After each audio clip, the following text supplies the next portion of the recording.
Hello everyone, नमस्कार दोस्तों, आप सभी का ग्रेट वेलकम है। आशा और मुझे पूरा उम्मीद है आप और आपका पूरा परिवार स्वस्थ और मस्त होगा। एक बहुत ही बड़ी वैकेंसी आउट हो चुकी है। सेंट्रल पुलिस ऑर्गेनाइजेशन सीपीओ की भर्ती, जो कि एसएससी सीपीओ की वैकेंसी ऑफिशियली आ चुकी है। बहुत बड़ी खुशखबरी, ए टू जेड जानकारी मैं दूंगा इस वीडियो में। और आपको बता दूं किसमें ड्राइविंग लाइसेंस लगता है, इसमें काम क्या करना पड़ता है, कितनी वैकेंसी आई है, कितनी पोस्ट मेल की है, कितनी पोस्ट फीमेल की है, क्या सिलेबस होगा, क्या एग्जाम पैटर्न होगा, सिलेक्शन प्रोसेस क्या होगा, ए टू जेड एज की गणना, मतलब एज काउंट कब से हो रहा है, जो भी आपको बेसिक से बेसिक डिटेल है। पोस्ट कितनी कितनी आई है बीएसएफ में, आईटीबीपी में, सीआरपीएफ में, सीआईएसएफ में, एसएसबी में, सब कुछ बताएंगे। दिल्ली पुलिस तक बताएंगे दिल्ली पुलिस में क्या चाहिए।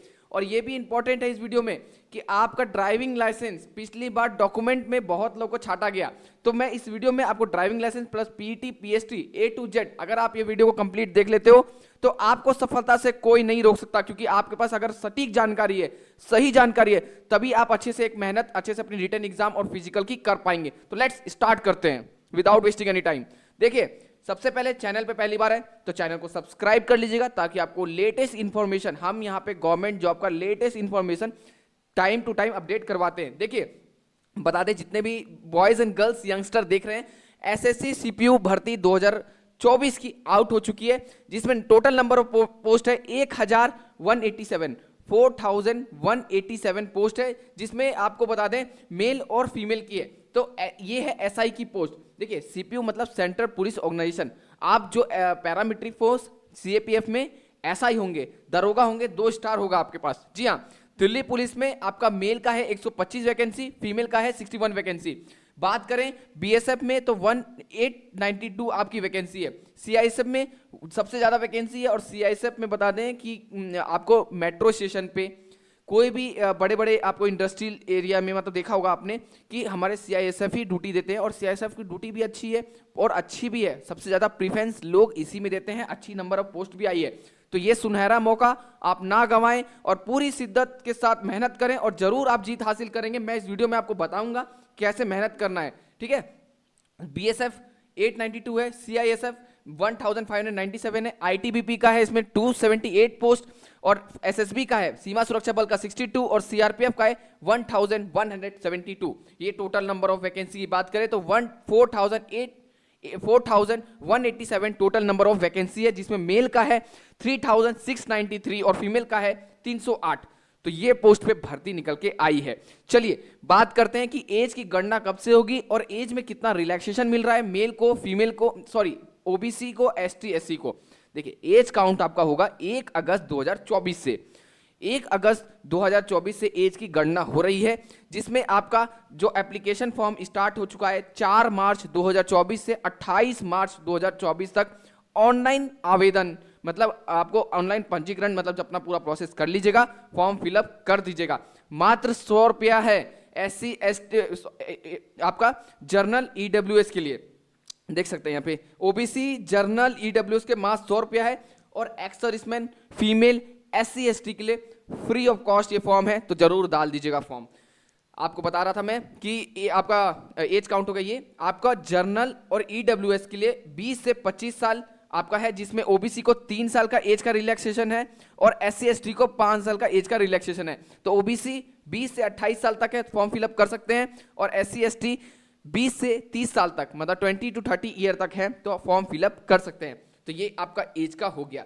आपको बता दें कि अब आपका क्वालिफिकेशन क्या लगेगा, मतलब योग्यता क्या है। तो योग्यता आप किसी भी स्ट्रीम से हो, किसी भी स्ट्रीम से आपने ग्रेजुएशन किया हुआ है, आपका ग्रेजुएशन 1 अगस्त 2024 तक कंप्लीट हो जाना चाहिए, मतलब आपके पास डिग्री आ जाना चाहिए, तो आप इसके लिए एप्लीकेबल हैं, आप इस फॉर्म को फिलअप कर सकते हैं। जी हाँ, समझ गए होंगे। तो इसमें लिखा बैचलर डिग्री किसी भी आप एनी स्ट्रीम से होना चाहिए। सिलेक्शन प्रोसेस की बात करें तो इसमें पहले आपका सीबीटी मतलब कंप्यूटर बेस्ड एग्जाम होता है।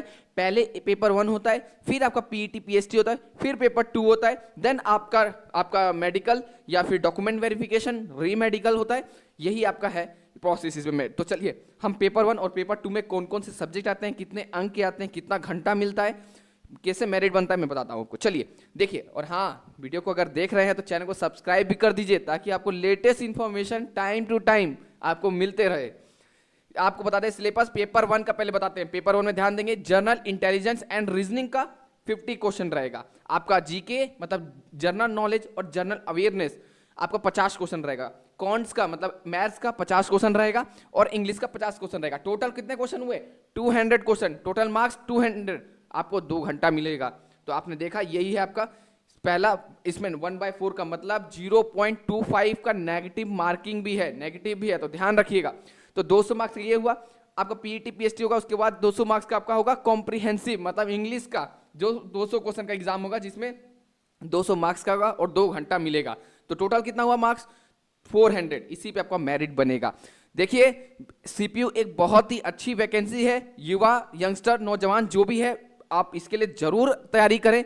आपको मैं बता दूं कि इसमें दिल्ली पुलिस में अगर आप भरते हैं तो आपको ड्राइविंग लाइसेंस में पिछली बार मेरे दोस्त को निकाल दिया गया था डॉक्यूमेंट में। आपका दिल्ली पुलिस में भरते हैं तो आपको ड्राइविंग लाइसेंस भी चाहिए, तो ड्राइविंग लाइसेंस जरूर बनवा ले। और नहीं है तो दिल्ली पुलिस को प्रेफरेंस ना देकर सीआईएसएफ प्रेफरेंस दीजिएगा। और अगर दिल्ली पुलिस में जाना चाहते हैं, सेंट्रल में जॉब करना चाहते हैं, तो आप अपने कैपिटल में जॉब करना चाहते हैं, तो आप जरूर ड्राइविंग लाइसेंस होना चाहिए आपके पास 2 व्हीलर 4 व्हीलर का। चलिए तो ये आपको मैंने पूरा सिलेबस बता दिया, कहाँ कहाँ कितनी वैकेंसी है ये बता दिया मैंने आपको।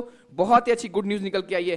चलिए मैं आपको बताता हूँ कि ऑफिशियल वेबसाइट में पीईटी और पीएसटी मतलब कितना आपको हाइट वेट चेस्ट चाहिए। इसके लिए हम आपका पीडीएफ देखेंगे। दोस्तों आप देख सकते हैं यहाँ पे पीईटी में आपको बताने वाला हूँ। तो यहाँ पे बात करें male candidate except those listed जो फर्स्ट सेकंड और थर्ड में है, तो उनका हाइट 170 सेंटीमीटर मांगा गया है और उनका चेस्ट भी लगेगा 80 to 85 एक्सपेंड करके। और ये आप इधर उनसे बिलोंग करते हैं, इस कैटेगरी से बिलोंग करते हैं तो आपका 165 हाइट लगेगा। जैसे कि आपको यहाँ पे दिया है गढ़वाल या कुमाऊं या हिमाचल प्रदेश, गोरखा, डोगरा, तो ये सब से आप कश्मीर वैली से या लेह लद्दाख रीजन से, नॉर्थ ईस्टर्न स्टेट सिक्किम से करते हैं तो आपका इतना 165 सेंटीमीटर आपका हाइट लगेगा। और 80 to 85 सेंटीमीटर आपका सीना मतलब आपको फुला के दिखाना भी है, मतलब एक्सपेंड भी करना है। फिर all candidate belong to schedule tribe, जो शेड्यूल ट्राइब्स के एसटी हैं उनका 162.5 सेंटीमीटर हाइट लगेगा और 77 से लेके 82 उनका चेस्ट लगेगा। फीमेल के लिए no applicable, no applicable, no applicable. बस अब यहाँ पे ध्यान दें कि फीमेल कैंडिडेट के लिए यहाँ पे जो एक्सेप्ट दोज लिस्टेड 5 और ये 5 और 6 में जो लिस्ट में इसमें अगर नहीं है तो आपका 157 सेंटीमीटर हाइट लगेगा। अगर आप इस लिस्ट से नीचे वाले दोनों से, इन दोनों से अगर बिलोंग नहीं करते, तो अगर आप इनसे बिलोंग करते हो फीमेल तो 155 सेंटीमीटर का हाइट लगेगा और 154 सेंटीमीटर यहाँ पे फीमेल का हाइट लगेगा। तो ये मैंने सारा कुछ आपको बता दिया, बाकी आप बोर्ड पे चलते हैं। तो आपने देख लिया। अब बात करते हैं रनिंग, मतलब कि आपका फिजिकल मेल और फीमेल का। रनिंग 2 टाइप का यहाँ पे होता है, एक 1600 एक 100 मीटर। तो 1600 आपको बॉयज को 6.5 मतलब 6.5 मिनट में कंप्लीट करना है, मेल को 800 मीटर 4 मिनट में कंप्लीट करना है। 100 मीटर बॉयज के लिए 16 सेकंड में और गर्ल्स के लिए 18 सेकंड में 100 मीटर मारना है। ये 2 रनिंग हो गई। अब लॉन्ग जंप की बात करें तो 3.65 मीटर का लॉन्ग जंप, जिसके लिए 3 चांस मिलेंगे और मेल के लिए भी, फीमेल को भी 3 चांस मिलेंगे, लेकिन उनका है 2.7 मीटर का लॉन्ग जंप। हाई जंप की बात करें तो 1.2 मीटर का 3 चांस मिलेगा आपको बॉयज को और 0.9 मीटर के लिए फिर फीमेल का 0.9 है, 3 मिलेगा उनको भी 3 chance. Short put only for boys है, गर्ल्स नॉट एप्लीकेबल। यहाँ पे 16 LBS का 4.5 मतलब 4.5 मीटर का आपको 3 चांस मिलेगा करने के लिए। तो बहुत ही अच्छी और सुंदर वैकेंसी आई है जिसका मैंने कंप्लीट आपको जानकारी दिया। ये गुड न्यूज देखते ही आप 1 या 2 दिन में फॉर्म फिलअप कर दीजिएगा। पेपर मैंने बता दिया, एप्लीकेशन फी में कितना लगता है। बात करते हैं बस सैलरी बचा हुआ है। देखिए सैलरी इसमें अच्छा खासा है, स्टार्टिंग है 15,000 आपका 15,400 मतलब आपको 15,400 से स्टार्ट है और 1,12,000 तक है। अगर हम starting salary cash in hand मतलब फर्स्ट मंथ आफ्टर ट्रेनिंग आपको कितना मिलेगा, तो आपको अलाउंस, महंगाई भत्ता, आपका ट्रैवलिंग अलाउंस या फिर और भी तरीके का अलाउंस होता है हर एक ऑर्गेनाइजेशन में। किसी में जैसे कि फील्ड अलाउंस मिलता है, किसी में सिटी अलाउंस मिलता है जहाँ इन्फ्लेशन ज़्यादा होता है, हाउस रेंट अलाउंस मिलता है, HRA मिलता है। तो आपको मिला के 40 से 45,000 पर मंथ स्टार्टिंग आपको मिलेगा। बहुत ही अच्छी वैकेंसी निकल के आई है। आई होप आप जरूर इसके लिए अप्लाई करेंगे। 4 मार्च से अप्लाई डेट स्टार्ट हो चुका है। चलिए तो यही पूरी जानकारी थी। काम क्या होता है आपको मैंने बता दिया, ड्राइविंग लाइसेंस भी कहाँ लगता है बता दिया। काम यही है, आप सेंट्रल पुलिस ऑर्गेनाइजेशन में ऐसा ही रहेंगे, इसके अंदर CAPF में, और आपको दरोगा जी तो वही आपके जैसे SSC GD में जो अभी चल रहा है एग्जाम, उसमें बच्चे क्या है वो CAPF में ही काम करेंगे। तो यही थी जानकारी। इसी के साथ मैं अपने शब्दों को विराम देता हूं। जय हिंद, जय भारत, वंदे मातरम।